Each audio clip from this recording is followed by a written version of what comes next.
The future is here already. It's just not evenly distributed. Yet. Today's world teems with innovation. The nexus of hardware, software, and human ingenuity promises a revolution in possibilities. What does tomorrow look like? Witness Future Proof. Yes, indeed. Yours truly, Eric Kavanagh here. And folks, I'm so excited to have an all-star cast for you today of experts in streaming and streaming technology. So we're going to talk to Timothy Span and David Kiermgaard of Stream Native, and Paul Brebner is nice enough to call in from the other side of the planet with a company called Instacluster. But let's just talk first of all, what do we mean by streaming? So a lot of folks, of course, think of streaming in terms of Netflix for your movies or Spotify for your music. And this is one of these interesting cases where the consumer world really maps very tightly to the enterprise world. Usually there's innovation in one that comes to the other, and it seemed to be fairly concurrent, no pun intended, in terms of how this happened in the enterprise world with streaming data. So there's Apache Kafka, of course, which a lot of people know about. It's very popular. A company called Confluent sits on top of that. I've talked to those guys quite a few times over the years, but there are other streaming technologies as well. Flink, Apache Flink is one, and Pulsar is another as well. And the gentlemen on the call today, two of them know a lot about that, and they all know a lot about streaming in general. So what is streaming? If you think about the history of data and data management and what we've been doing with data in the analytics space, in particular, the model has always been the same until the recent past, meaning you capture some data somewhere, you persist it in some sort of enterprise system, and then typically you would take it from there and put it into what's called an enterprise data warehouse. So companies like Teradata, obviously, but also Vertica and quite a few others. Parexel was one interesting one for a while that got bought. That's now Amazon Redshift. But the point is that you would grab data, capture data, persist it somewhere, and then analyze it in that analytical engine, like your Teradata or whatever. There are lots and lots of analytic engines these days. But streaming is a different story entirely. So with streaming, you can actually analyze the data as it's flying across the transom. So you're looking at data in motion, which is obviously much more timely and very powerful for certain use cases. Now, there are times when you don't have to worry about that, obviously, but streaming data really poses tremendous opportunity and some architectural challenges, to be sure. You have to know how to hook all these things up to get it to work properly. But streaming data is very compelling, it's very powerful, and it's really reshaping the industry. And so I've kind of wondered to myself, are we going to see streaming analytics services replacing traditional offline style processing like we saw in Teradata and these other engines? Or is it just going to be new use cases? Will it be some balance of the two? I'm quite sure it's that last. It's going to be both, right? But our experts today are going to tell us all about that. So without further ado, let me bring in Tim Span from a company called Stream Native. Tim, tell us a bit about yourself and Stream Native and what you do with streaming and how you help people get good ideas and make things happen. Sure. I'm Tim Span. I'm a developer advocate at Stream Native, which my role, I'm trying to help everyone out there in the open source at different companies in the community work with Pulsar and the related technologies, whether you're just learning, coming over from something else, trying to integrate it with different technology. You know, it's pretty exciting. I came from a more traditional data background. I was at Hortonworks, and I started to adopt streaming when we started to make that difficult switch from batch to streaming. And, you know, lots of different ideas over the last 5-10 years of, you know, when is something a batch? When is it a micro batch? When is it a stream? I mean, you could spend a month on that. And it certainly has changed as we've gone forward the last couple of years. And with the horsepower out there, with the ability to instantly spin things up in so many different clouds, you know, Kubernetes, all these things that have made, you know, more bandwidth out there, more computing power. You know, it's just, there's you know, impetus to get these things done faster, because 10 years ago, people were fine. You order something and eventually it shows up. Now people have a phone and it's like, why is it not here yet? I ordered it a minute ago. So there's the whole culture has sped up. I think culture streaming. So how could data not be? Yeah. I saw that at Cloudera. And then when I jumped over to Stream Native, like this is the time, the need to have data right away, not just get it and have it land somewhere, but to be able to make those decisions on data, as soon as it's created, as soon as it's born from wherever it's born. And now it's phone, it's how many devices. A device now for $10 can be streaming, events to you every sub-second. I have customers, they have tens of thousands of sources of data just streaming constantly. And sure, some of it can be, wait for an hour for a batch, but a lot of it is, I need to know what that event's doing this second in case something's broken, something's overheated, or, I want to buy something. I want to get on top of that. You see people competing to try to get things before they sell out. And things are selling out in seconds for tickets and so many other things. Can you imagine you had to wait? We're going to submit your ticket batch and in an hour we'll see who was able to purchase that. There would be riots in the street at this point. You see what happened when a cloud goes down for a couple of hours. People aren't accepting that anymore. Yeah, no, that's a really good point, and you picked up a number of different observations there. One of which is the interdependencies in the cloud, right? And when you have all these interdependencies, you better make sure that everything is working, because if one bit goes down, guess what? Like the other bits are going to go down as well, right? So I think that's one of the drivers to make it happen, right? Yeah, and that's something that's something that I latched onto that I really liked in the design of Pulsar. I came from, like I said, Cloudera, and we had things like NiFi and Kafka and Spark and Flink, and they all have a lot of advantages, but there's something unique about Pulsar in some of the open source that's in there that I really think solves some of these issues. Like you mentioned, well, what happens when something goes down? How do you, connect and interface with all these different things? How do you handle, things like geo-replication? You want to be cloud native now because, whether you're running Kubernetes or in any of these clouds, you got to keep things separate. You could scale them independently. And Pulsar is unique in that the part that interfaces with all the clients is different from the part that does storage. So you can independently scale those. That's, to me, that's table stakes now, because I might have a million different people accessing the same data, and it could be from any number of clouds or regions. And I can't really worry, okay, if I scale up a broker, now I've got to copy data over there, or, do I want to pay for a heavyweight node that has a huge amount of storage when all I really need to do is, talk to different clients and consumers of data? It doesn't make sense. We don't have time for that anymore. Yeah, well, that's a good way to put it, right? We don't have time for those lapses, for that latency. And you're reminding me of some of the interesting aspects of streaming, right? Because you think about the history of computing, and I'm always trying to look back and see how we got here, where the inflection points were.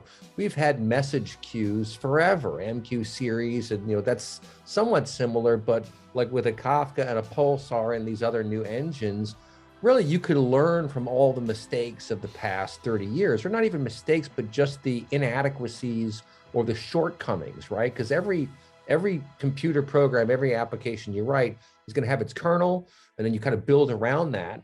And if you don't think through that kernel thoroughly enough, that's when you have to go back and do a rewrite, and that's very painful to do. So I think that the open source community in particular really like around 2010, it really started to take off. And I think the Hadoop was a big part of that, of course, that being open sourced, right? And I actually remember too that that whole decade was filled with companies spawned by former Yahoo engineers.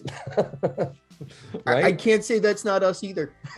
I mean, Pulsar came out of some early Yahoo stuff around 2012. So the legacy of the people coming out of Yahoo is pretty extensive. The same with Google and all the cloud people, because they built this incredible infrastructure, that needed to be shared with the world once everyone caught up. Wow. That's a good way to put it. Well, let's bring in our next guest. David Kiramgard is waiting patiently back there, also with Stream Native, also deep in the fabric here of streaming as a technology. So David, tell us a bit about yourself and your take on streaming and why it's really taking off. Sure, thank you. So I'm David Kiramgard. I'm also a developer advocate at Stream Native. Stream Native is the company behind, has the gravitational force around Apache Pulsar. There's other committers, other companies involved, but our CTO came from Yahoo. He's our, driving the production and support of that company. We want to be what Confluent is to Kafka, Stream Native is to Pulsar. I'll put it that way. I'm also the author of Pulsar in Action, which was just released, and I just did a webinar last week about to help people get productive and get some hands-on experience with that. But I think to piggyback on what what Tim said was, and kind of what you said is, I look at it, it's an evolution of data. Data, how do we get here? You have to look back and figure out where we came from. The messaging queues came along, from the single era, and just having a single, and that was also the era from, it came from the confluence of, you had the distributed computing era, open source came along, and all these things came to be. And the streaming was made possible because you had the ability to store large amounts of data for the first time up until, the 2011 and, the whole Hadoop era, and Kafka actually was invented to store Hadoop logs, ironically enough. So it all kind of leads back to Hadoop in a way. It was built there to do that to some extent. That's the story of what it was designed to do. But then, so you immediately had, unbounded storage. And then, so you could keep these messages for longer than a couple seconds, as long as it took to hand off to all the different consumers and clear up space for incoming data. And once you had this data, you could keep it for a couple of days or a couple of weeks and say, hey, this is kind of interesting. Let's figure out how to analyze this as it occurs, sequentially. And that really became the concept of stream processing, right? We can process it in the exact order that it occurred, and mimic what happened, like things like an event replay or things like that. We can rerun those events through these models and see how everything acted.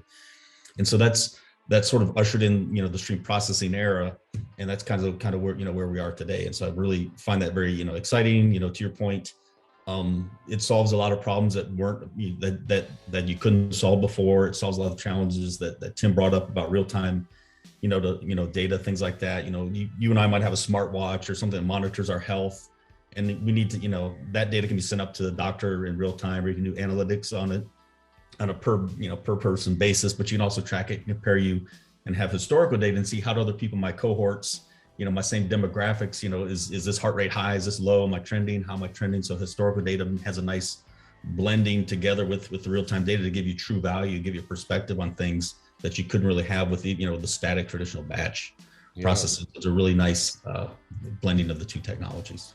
Yeah, no, it's really cool stuff, and it opens up all sorts of new use cases, right? I mean, that's really the battlefront for software engineers and designers and companies that sell software. Is you identify a gap or an opportunity, you build something out, and then you have to understand your use cases and evangelize that to the world, right? And get that out there. What are some of the more prevalent, you just gave a couple, of course, but what are some of the other more prevalent use cases for streaming in the enterprise and large organizations? Sure, large organization, and anywhere in the IoT space, we have large volumes of data and you need to react to it in real time as close as you can get to physical hardware is a really good use case. So you're doing, you have, production, preventive maintenance, like, have oil and gas fields. You're trying to identify, hey, when I'm drilling down to the ground, is that drill bit going to explode or something going to blow up down there? I need to stop it in real time. You need to have that data and act on it very quickly. Things like that. Connected car, just the volume of data coming in, from connected car is another good example. We have so much data coming in off our vehicles. Now you have self-driving cars. I'm sure that'll eventually be, once we're able to do it, and I'll have, hey, my smart car can now talk to your smart car and let it know, hey, I'm going to be hitting the brakes here in a second. Right. Let tell my car to stop, because of that would be, great. It's fantastic. No more, a lot less accidents. So this, it brings about, what is possible. Think of the holiday spirit. Another one I'm thinking, and Tim kind of mentioned you order something now and you wait for it to come. Well, I'm checking my Amazon packages in real time. It's actually, 6 doors away. When that truck stops and tells me it can update update this things in real time. So even, all these different industries can have a unique use case for this. They just, they haven't thought about it yet, or if they haven't already, they really need to think about it, because the data's there. The customer service experience is much better when you can process that data in real time and generate real business value from it, for sure. Yeah, the customer experience one is huge, right? To be able to set up feeds, right? Kafka, for example, works with topics, but to be able to set up feeds to the important systems that need the information. So you're not, and what's cool is it's sort of a hub and spoke, right? It starts here, but it can go anywhere, as opposed to the traditional just point to point, back and forth kind of relationship. Now you can replicate that data into different systems. So as orders come in, for example, you can set up a stream to go, of course, to the warehouse to tell those people, but also to go to the marketing people, to go to the sales people. I mean, I wish some of these, I wish the sort of the OmniCorp would come along that the Onion joked about when all corporations merge into OmniCorp. If you've ever read that story, it's pretty funny. Mm-hmm. But if you could get a feed to where when I get an advertisement for something online, I buy it. For the next 2 weeks, I'm getting ads for the same thing. I'm like, guys, I already bought it. Right. Yeah. But I know it would be hard to persist back, but wow, what a great use case that would be, right? Now, you're not wasting advertisement on someone who already bought this product, right? Yeah, absolutely. No, that would be, one of those example use cases. It's all this data. So it's the data set. It's the whole data mesh concept coming together. We have these different data sets, and who can, make it available as a service almost. What data, what information do you have that's valuable? What information do I have that's valuable?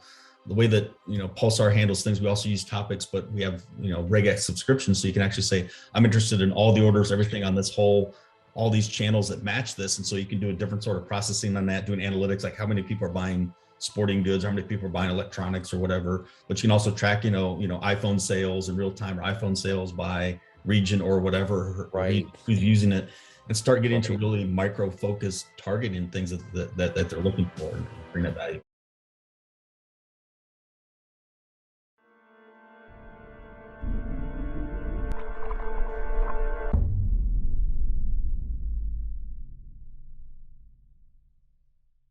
We're talking today with several experts in streaming and data streaming, which is an absolutely fascinating subject area. We talked at the top of the hour about the old model where you would persist data in a database somewhere, and then that's when you would start using it for your applications. The difference here is that with streaming solutions, you can access the data, you can analyze the data, you can use the data while it's moving. So it's coming across the transom. You can think like the stock market tickers, for example. There is a great opportunity for being able to leverage these kinds of real-time capabilities to see what's happening. But we heard some great examples from David and Tim in the opening segment about just staying on top of what's happening, staying on top of inventory, for example. Christmas time is coming, right? How many widgets do you have left in the warehouse? Being able to capture a stream early in the game too, if you have enough data and can build a predictive model, that can help you understand planning, like forecasting, for example. You can tell from early sales in a particular region, oh, this is going to be hot in that region. There's no sales over here. Why not? Well, we don't know yet, but don't ship any stuff there because they're not even buying the stuff we already shipped them. Right? I mean, these are simple things, but they're extremely complicated in terms of being able to tackle, unless and until you have this streaming capability, at which point it becomes a lot easier to do that sort of stuff. So it's great for optimizing, for driving down costs, for driving down delivery times. And hey, we're in a supply chain crisis right now. Some pretty good stuff to solve some of those problems. And our guest next up knows a bit about all that. Paul Brebner is with a company called InstaCluster. Paul, tell us a bit about yourself and what you think about the whole world of streaming data and streaming analytics. Hi, thanks, Eric. So I'm Paul Brebner. I'm really the open source tech evangelist at InstaCluster. I'm based in Canberra, but our company is global. We have customers everywhere, lots in the US, and they're all working in sort of different sectors, often mission critical, like banking, finance, retail, delivery, industrial, startups, even gaming. So they've cut across a lot of the use cases that the other panelists have mentioned already today. So we actually started out with Apache Kafka. But when I started with the company 4 years ago, we were just bringing Apache Cassandra. But when I joined 4 years ago, we were in the process of adding Apache Kafka. So it was an opportunity for me to start learning a whole new technology, a streaming technology. So what I spend most of my time doing is actually learning some of the new technologies we bring on board, build interesting sort of demonstration applications, blog about them, and occasionally get to give talks and participate in shows like this. This is very exciting. So over the last few years, actually with Kafka in particular, I've built some demo applications for IoT logistics. That was the first one I built. That was sort of like an Amazon clone. Another one I did recently was a sort of real-time anomaly detection system. So that was one that massively scaled up to 19 billion anomaly checks a day. It was a very large system that scaled really, really well. And there's another example, if we get time, I'll mention later on, which is a sort of an open source streaming data pipeline that I've spent the last 12 months working on as well. But I really like the title of this particular show, You Can Step in the Same Stream Twice. So I thought the idea of pitting two philosophers against each other, Heraclitus and Kafka, was a really interesting one. So that's what I thought I'd sort of focus on, that aspect. So that please, stepping in the same stream twice actually sounds like one of the Kafka superpowers that I really like, which is Kafka's ability to replay events. So Kafka enables event replaying by default. So unlike some of the other earlier messaging systems that you mentioned earlier, it doesn't throw events away once they're delivered once. It actually keeps them around, basically for as long as you like. So this means that the same event can be received by the same consumer more than once. So this is a bit like, this is called event replaying. It's a bit like watching this show afterwards on the podcast. So you can actually watch it as many times as you like. But the other aspect, I think, of event replaying, which is critical as well in distributed systems and enterprises, is the ability to replicate the same event to multiple different consumers at the same time. So that's more like the fan out or broadcasting use case, which is actually what we're doing live at the moment as well. So that's quite interesting metaphor. Right. Well, it's interesting because if you think about, again, how did we get here, right?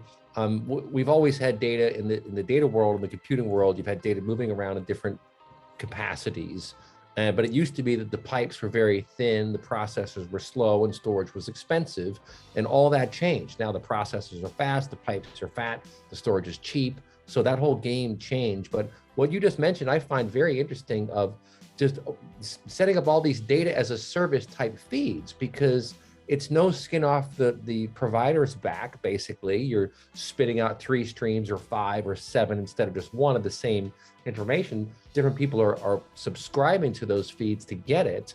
But like David was saying, if you have all these different sources of information, you choose, some from our retail stream, some from market data, for example, and you bring it all together to better understand what are the possibilities, how many widgets could I reasonably sell in this period. You can answer all sorts of questions in an informed way if you have the data, and you don't have to be walking around with floppy disks like we did in the old days, right?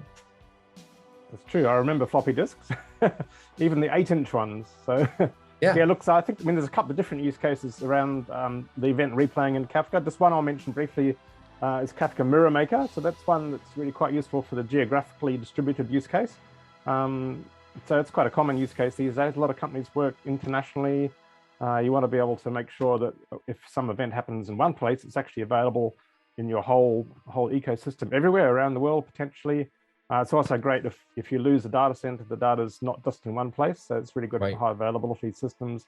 But it's also really good for low latency systems where you just have to have the data really near where you're actually going to be processing it.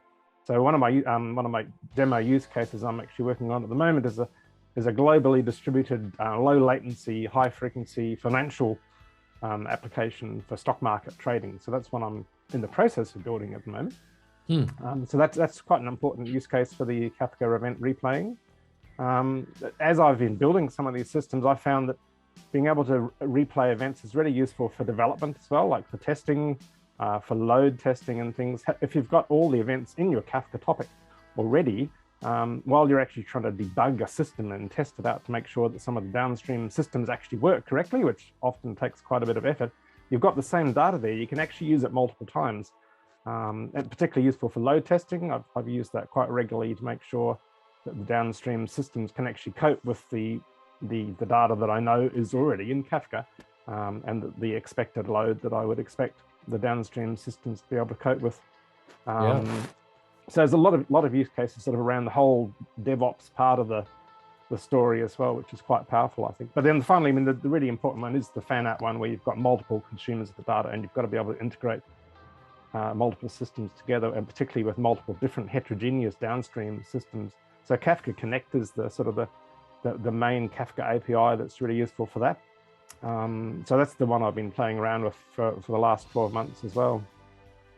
Yeah, that's cool. And, you know, when I think about replaying events, as you suggest, and you're right that I was getting philosophical with that title there. What I find very compelling from a discovery perspective and analytical perspective is time series, right? Time series data, because you can watch it. It's always a question of where you put the markers. Where does the cycle begin? Where does it end that you're trying to understand? And if you can replay things again and again, you can kind of watch and see what's really happening. Because I think that's when you have the sort of aha moment, is when you're watching like a slider bar, for example, on development. There was a company in San Francisco, this is, gosh, 10 years ago. I remember looking at, they had done a mashup. Remember mashups we used to talk about? But they had all of this data from the San Francisco Bay Area, from the county, from the state, from like information about contractors and licenses and things, and when houses went up. And you could just run the slider bar and kind of see the development as it happens. That's very elucidating to watch it all pan out, and then be able to go back and do it again. Because as you know, when you're watching something that's complex, there are lots of moving parts. And the first time, second time, you won't really see what's happening. Third, fourth, fifth time, now you're like, oh, I see what happened. This car ran into that rock and pulled over here, and that caused this. But you can't get that from just photographs, which is like what a snapshot is, right? Just a photograph. You have to see things in motion to understand how they're moving and where they're going. So to me, that's one of the biggest, just fundamental benefits of this whole new discipline. What do you think, Paul? Oh, absolutely. So it's quite interesting, actually. It's a nice segue into the use case I've been looking at. So I was at a conference a year ago, a Kafka conference, and they were talking about the US CDC people building a COVID-19 specific Kafka pipeline in 30 days. And I thought, wow, I could do that. But I wanted to use some open source data and a slightly different, less dramatic use case. So I decided to use the NOAA tidal data. So the NOAA US weather people have lots of locations with very interesting real-time sensor data coming in. And there's a public API, you can consume that. So I built myself a Kafka Connect pipeline to consume that data on one side, put it into Kafka, and then I thought, well, what am I going to do with it? So my first experiment was actually then building the rest of the pipeline out to sync it into Elasticsearch and display it in the Kavanagh tool, which is for analysis and visualization. And that's precisely that sort of use case. So just seeing a single tide level at a single location doesn't actually tell you very much. What you need to be able to see is the pattern of the change of that over time. And it was really interesting. Immediately that I got the pipeline working and the graphs were appearing in Kavanagh, I could see that the tides were actually going up, as you'd expect. I could see that they had the right sort of period, which was, I think, 24 hours and 10 minutes. The tides go from maximum to maximum. And you could other interesting things that I didn't expect to see. I was able to map the data as well and show it geographically. And I could see that some locations actually had huge tidal ranges compared to others, which meant I was able to explore some of the less obvious features maybe of tidal data change as well. But the ability to replay was critical in that scenario as well, because I then decided, well, let's build another pipeline, and I put the data into Postgres and used another Apache product, Apache superset, to visualize the data. So I then had two pipelines running. The same data was being used in two different ways. And again, part of the story about the replaying was being able to use that to test and develop those two systems. There were different hiccups that I encountered along the way, and being able to reuse the same data multiple times was critical to be able to debug that sort of a system. Yeah, that's a fantastic use case. I'd love to take a look at that sometime. I've got quite a good talk on that one. It's quite a visual one. It's a bit hard to talk about on the radio, but I can sort of imagine what's going on at that point. So. Right. No, that's cool stuff. Well, let's bring our guests back in. Let's bring Tim Span back in, maybe to comment on that, on the use cases and the value of all of this. And as with a lot of other technologies these days, Tim, I think that part of the challenge is just changing the mindset and trying to kind of shatter the old version of how we did things, to recognize that there's a very new and different way of doing things that is much more powerful. And the key really is scale. We've said that several times, being able to scale out. That's why you have ML ops these days. That's why you have data ops these days, because you want to be able to scale out quickly and have your audit trail and all your governance baked in, so that you can just kind of have fun with the data. But what do you think, Tim? Yeah, it's certainly these days, scale is expected even for small companies. I mean, before you had to be someone who is in, Google, Yahoo, someone of this size to have massive data, but you can easily start bringing in, millions of records a second, petabytes of data, and be, a small time company. The amount of data out there and being able to scale up, scale down, geo-replicate, tier out your storage, so you're not paying tremendous amount of money to keep your things in, say, a topic for years if you need to, whether it's petabytes or not. That's something that was pretty critical for Pulsar's, having things like geo-replication and tiered storage, just because our use cases we started with were big, and I mean, we needed the data right away. And to get those people who were maybe stuck in those brownfield applications, we don't make everyone change all their code overnight. Because I worked on government projects. It could take them a decade to get off of, old JMS things. So Pulsar's got native connectivity to older style of messaging and support for different messaging semantics. So, you could just keep those same libraries you have and just start using Pulsar. And then once it's in the topic, it could be used in a more modern application while not rewriting all those applications right away. So it gives you that ability to slowly jump on the moving truck and not, have to stop it, or not have to throw away valuable sources of data just because maybe I can't stop them. Maybe, I can't recompile them. I can't use a newer library for some reason, which happens. You know what? You reminded me of one of my favorite aspects about this technology in this space in particular. And I remember actually interviewed Jay Krebs probably like 5 or 6 years ago now, and I gave him this analogy, and I think it still holds true even more so today. It is a stepping stone, right? Because it's almost like the highway system that we built in the 40s and 50s in the US. It goes up and around cities, but you can connect to it, and then you get a lot faster across the country. Well, folks, don't touch that dial. We'll be right back.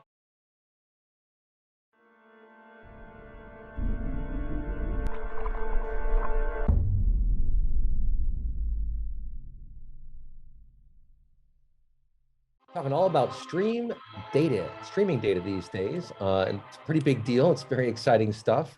Lots of different open source projects, and that's frankly a whole show. We could talk about the influence of open source on how software is designed, developed, maintained, brought to production, et cetera. It's a much different world now than it was 20 years ago, that's for sure. And we've heard the term data mesh come up a couple of times here, which I find fascinating. I've been researching that in the recent past.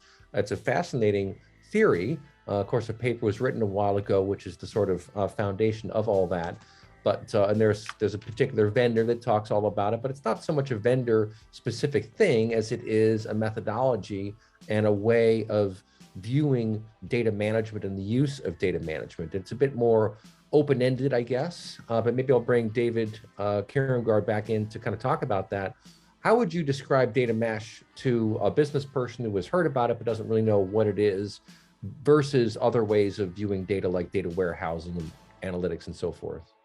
Yeah, that's actually a great question. So like a data mesh is just combinations of, it's more of what they call you're democratizing data. So it's not a centralized storage, source of truth, but everybody brings their own set or combination of data to this individual mesh, and then they can connect, or interconnect in different ways in order to gain value from the different data sets, right? So you can bring your own different data set. Here's what I know about transit data, for example, in your particular provider, and here's what I know about weather data, and bring that different data set. Might come in from NOAA, and another one might come in from like a connected car vendor. Here's what we know about driver behavior, and here's what we know about telemetrics and things like that. And that all you can combine that in different ways and pull it from out. You don't have to own it in one spot. You can pull it in from different vendors and combine it together and make out of it the value that you want for your business. To me, that's kind of the long sought vision that is finally coming true, right? Because that's what we've always wanted. And I've talked again on shows over the years about data sharing across industries, for example, like in the security space. It makes a mountain of sense for big banks to share threat information with each other. That strikes me as a great use case for data streaming. Is that about right, David? Yeah, well, I definitely that actually is a great analogy, like whitelisting and blacklisting and known threats and what's emerging, right? Because I'm sure that on the other side, the black hats are doing the same thing, right? When the Log4j thing was hacked, it was all over, it was on fire on the black hat side, right? That, hey, you can exploit this stuff and get at it. And it was interesting how quickly the open source community was able to respond and get fixes out quickly and fix that thing. But it still goes back to showing the need for that data to communicate it quickly, because the threat and the ability to act on that data quickly has real value and has real impact. And having different data sources be able to pull that in from different sources makes it much more critical in a business sense perspective, right? So those are the things that we're trying to do with these streaming data systems. Things, data platforms like Apache Pulsar are not just intended to be the old message queues of the past where you store data temporarily and send it point to point. It's more about you can retain this data for very long periods of time, with tiered storage and offloading and infinitely scalable systems, and then present it, as a stream. Because now the way that you process data, and again, with SQL, data warehousing engine, the stream is a natural data concept. And so to present an unbounded stream to analytic engines like Flink or Spark or these other systems that are designed to operate on Flinks or on streams just makes sense, and they become part of that data mesh story as well. And so those capabilities have to be there in a messaging system. It just makes sense. It's the origin of data. It's the true source of data. And, it just makes perfect sense. Yeah. And, maybe Paul, I'll bring you back quickly to talk about this and then throw it over to Tim. To me, one of the architectural achievements was getting around that so-called single point of failure, right? You don't want to be in a situation where your entire stack is relying upon one single point of failure that could bring the whole house of cards down. And you think about something like inventory, for example. To me, this makes a lot of sense for manufacturers or suppliers to set up topics for all of its partners, downstream partners, that they can subscribe to, because otherwise what you were doing is you would just go to the portal where you buy your stuff and hit that database somewhere, an Oracle database maybe underneath, to come back, okay, we only have 18 widgets left. Once you're actually in the process of buying, you put a lock on those 18 until it expires or something. But if it's all about performance in the world today, right? It's all about speed and performance and getting the data you want as fast as possible.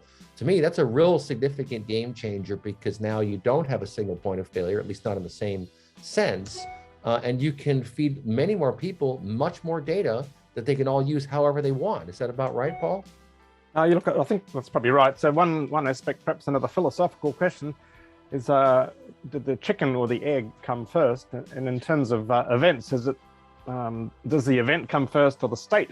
So one of the things that I've been looking at recently is the use of Bayesian, which is a way of getting data out of databases and turning it into events. So that's a sort of a complementary way of looking at this whole streaming system, if you like. So events don't just have to come from things that naturally produce real-time events. The events can actually come from things that are perhaps perceived as more or less static, so databases, for example.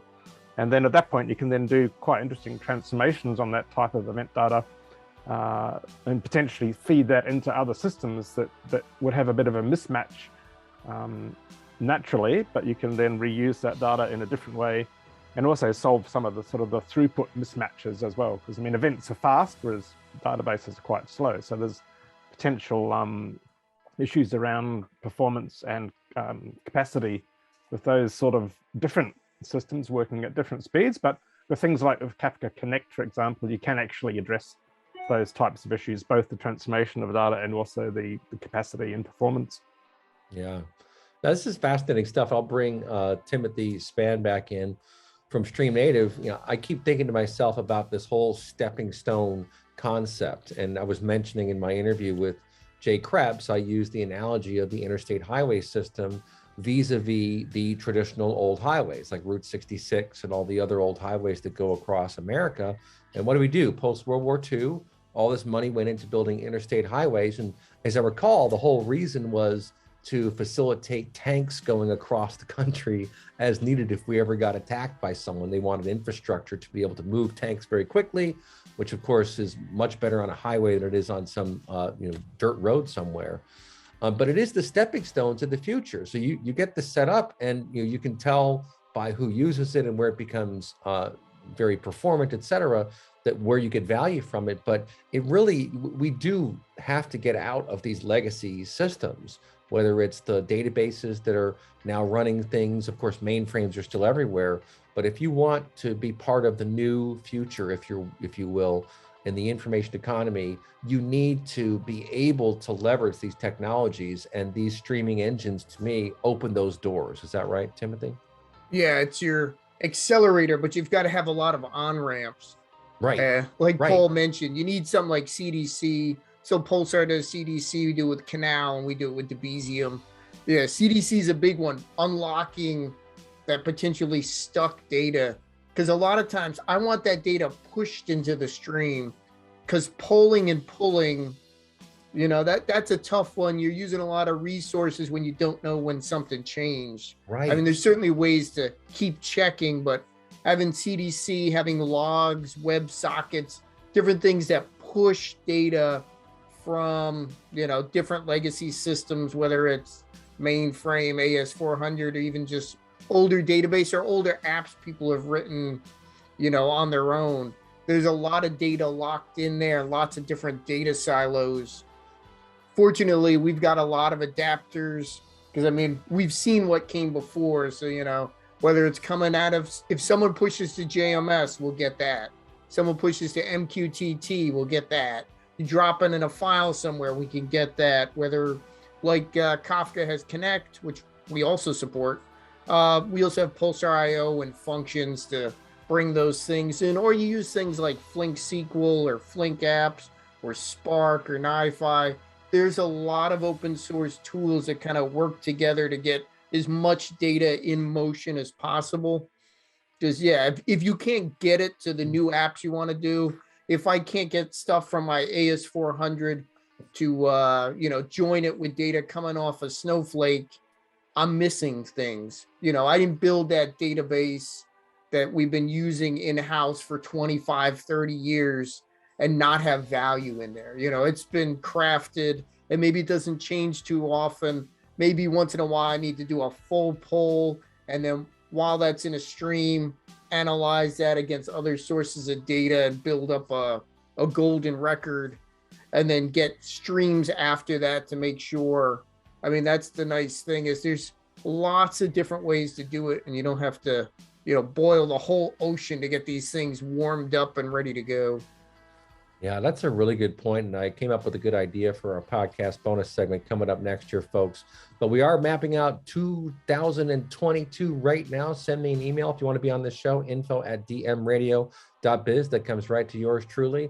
And the podcast bonus segment is coming up next, folks. You're listening to DM Radio. I'm Andy Solomon, Motor Trend. All right, guys. Hey, thanks. Thanks out there. All right, so for the podcast bonus, I had a couple of different ideas. Oh, yeah. I have this idea. I'm going to throw this thought at you and see what you each think about it. So let's see. We'll start in 5 seconds. All right, folks, time for the podcast bonus segment here on DM Radio, talking to a wonderful array of experts here, Timothy Span and David Kiermgaard, both of Stream Native, and Paul Brevner from Instacluster. And I'll throw it over to Tim, and then David, and then Paul. Each comment on this yourselves. I'm curious to know your thoughts about this. This concept of a data-first architecture. So these new opportunities that we have, now that we have all these technologies, we could do things different ways. there are all sorts of ways you can kind of start the process. And I'm fascinated by this concept of a data first architecture, where data is the first thing that kicks off processes. When this data is filled, when it's null or whatever, it'll start a set of processes around what happened, because the data is obviously a representation of reality. That's what we want. The data represents some facet of the real world. Is it a person? Is it a car? Is it an object? Is it a bill or whatever? But I'm just curious to hear what you guys think about this, because of course the challenge is you have all these legacy systems. So how do we, as Tim suggested a moment ago, retain all of that without incurring too much additional cost on maintenance and so forth, but build around that and build new workflows, right? You have all these new ways to build workflows that are very interesting, that pick up pieces of data and make decisions and do stuff. It's fascinating stuff. But what do you think about that? And what are your thoughts, Tim? Well, I think the first thing you have to do is make sure everyone in your organization is on the same page, give the same definitions for what data is. Things like Pulsar have a schema registry, so you could evolve what data means over time. But someone has to start off with, yeah, this is what a customer looks like.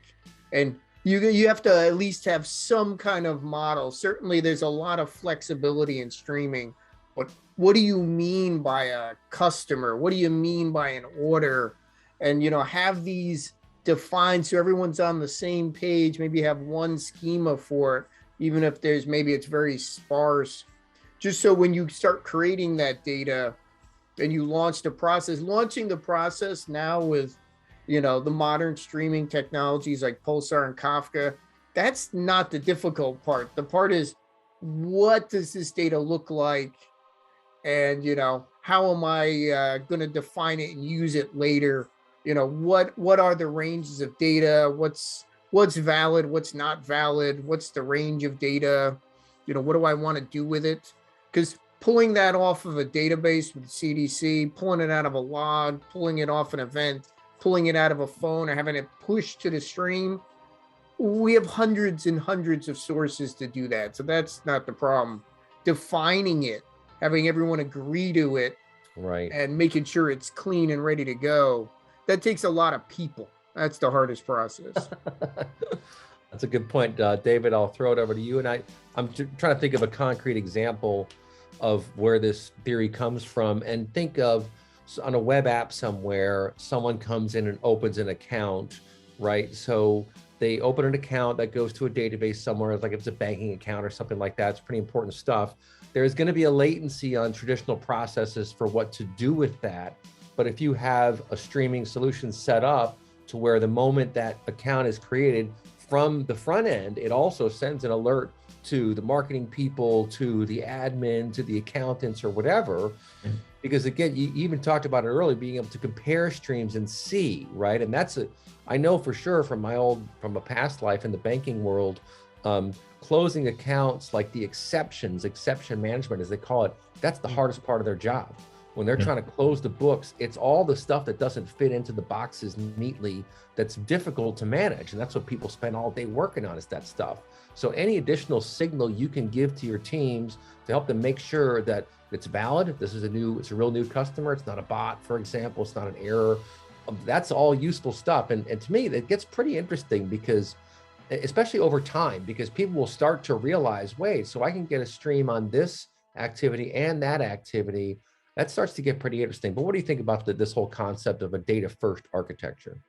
Yeah, I actually like it. I think it maps back to a lot of the new emerging concepts we're seeing as far as microservices and event-driven architecture, where, like you said, a single business event occurs and different organizations or parts of the organizations want to react to it independently. They all have their own thing to act upon it. And so having that single source of truth stored somewhere, and then triggering like an audit, a fraud detection for an event opening, or things like, so my book, I use a food delivery application based on microservices using Pulsar functions.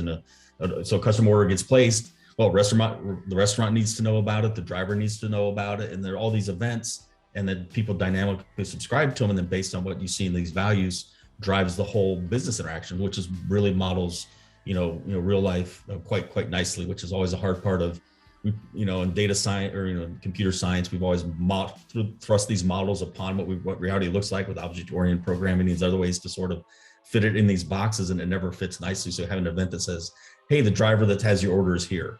And then you can send that up there, and then there can be a notification app that can send you alert to your phone that says, hey, your package is 5 minutes away. And it's a very, native, simple interface, and it makes it easy for everybody to, stay in their domain. The data can get enriched, it can stay nice and smooth, and then you can decide what you want to consume or not consume and blend together. And it's a really good approach, I think, and it fits nicely with those trends.